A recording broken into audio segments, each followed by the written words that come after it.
second I knew I was doing the movie, I started training with an amazing martial arts instructor in Los Angeles, and she was really, really good. And we did all kinds of things, and we had choreography for certain things, and other things we just kind of worked on, speed and sharpness. And I think anytime you go into a project and you feel like you've prepared at least as much as you can, it gives you confidence for sure. And I loved all the stunts. I loved it. It was great because you get to see how smart and funny he is. I mean, it's like this all came out of his brain. And the second I read the script, like page 4, I was like, I'm in. I loved it, and it's really exciting. I hope he does 50 more, and I hope I'm in all of them. All right, guys, thanks so much. All right, thanks. So tell me about how it was writing your first comedy feature film and directing it at the same time.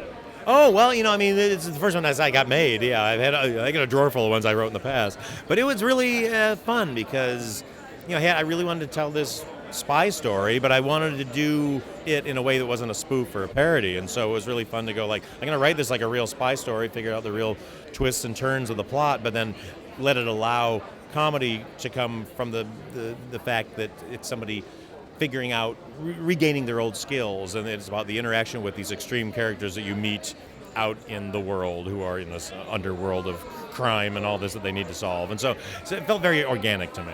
You just have to treat the stakes high. You have to treat the story real. If you have kind of silly villains and there's no danger and all the action is just kind of like cartoony, then you have to have danger. You have to think that your lead character could be injured or killed at any point, and that the stakes around them are serious, and that it's that there is peril. I mean, funding people in peril is a great thing because the audience is so invested in this. The emotions are so high. You find yourself laughing even more because you're tense and you're worried about them.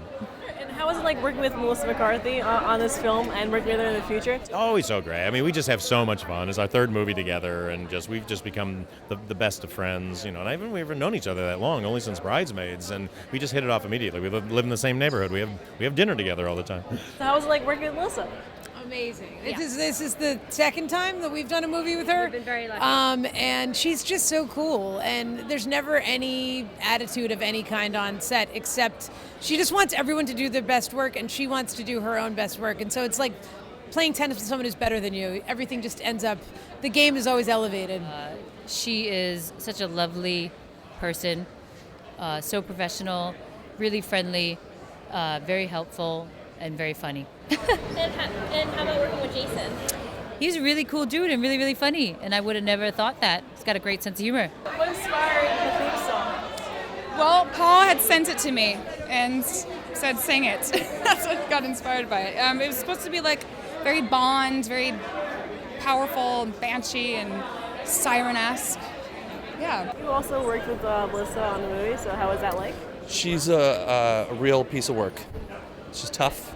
She yells. She makes me get her coffee. No, she's the best. I've known her for 20 years. We started out together doing theater, and there's no one who has more fun doing her job than Melissa, so it's contagious.